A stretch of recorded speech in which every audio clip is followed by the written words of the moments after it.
Hey guys, Jono here, and today I want to talk to you about the Vizelex ND Throttle Adaptor and why it's probably one of the best bits of gear that I've ever brought for my A7S.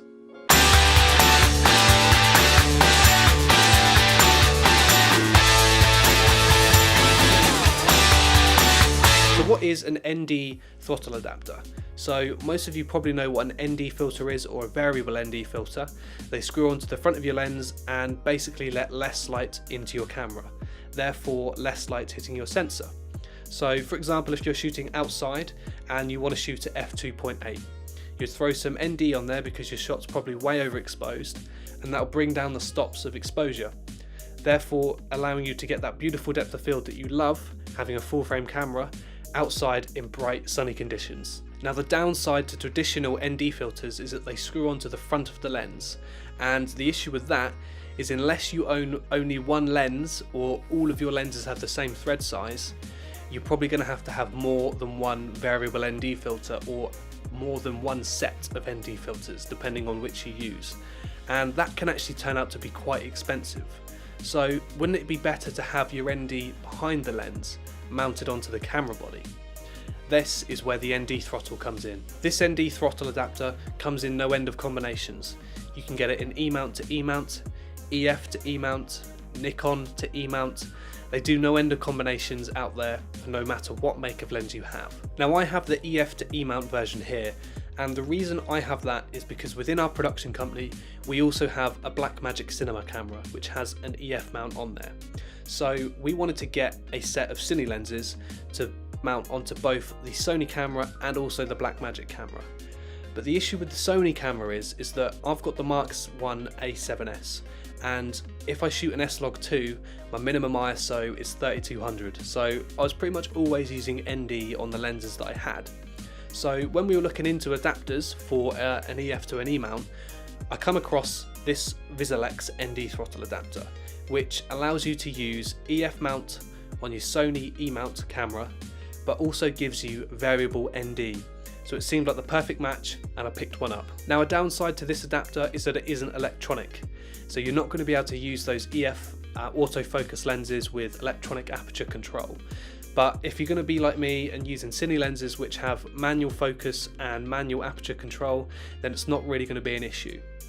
But if you do need an electronic version, they do one. I just haven't had any experience with it, so I couldn't tell you how fast the autofocus is or how well it works. But for this purpose, we're just going to be talking about the non-electronic version. Now all you need to do is pop it straight on the camera, and it gives you that EF mount for you to use whatever lens you want. And it's got this nice declicked ring on there for you to adjust the variable ND, and some also handy little markers so you know roughly how many stops of ND you are using with the adapter. But I can say that in some rigs it is a little bit fiddly to get to, so if you've got big hands, be wary of that because it's quite close to the camera body, so depending on if you've got a follow focus on your system, it can probably be a little bit tricky to get to. This thing has got an amazing build quality.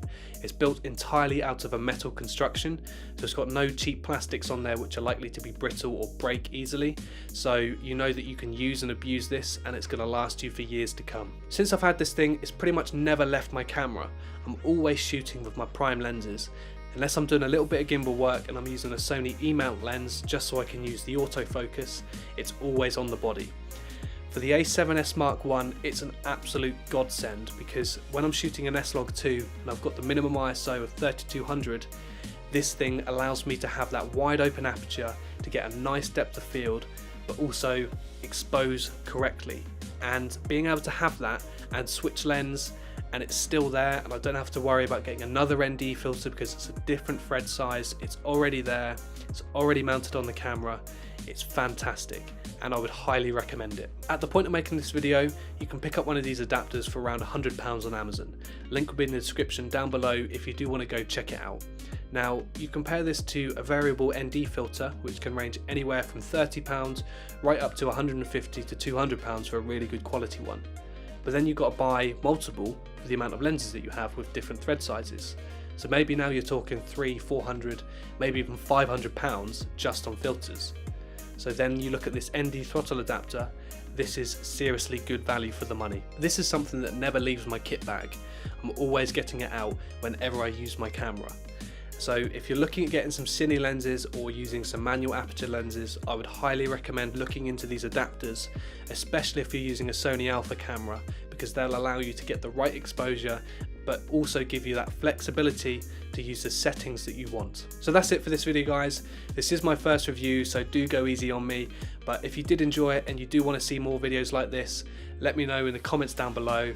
But my name's Jono, and I hope you enjoyed this video. Subscribe to see more, and I'll see you guys next week.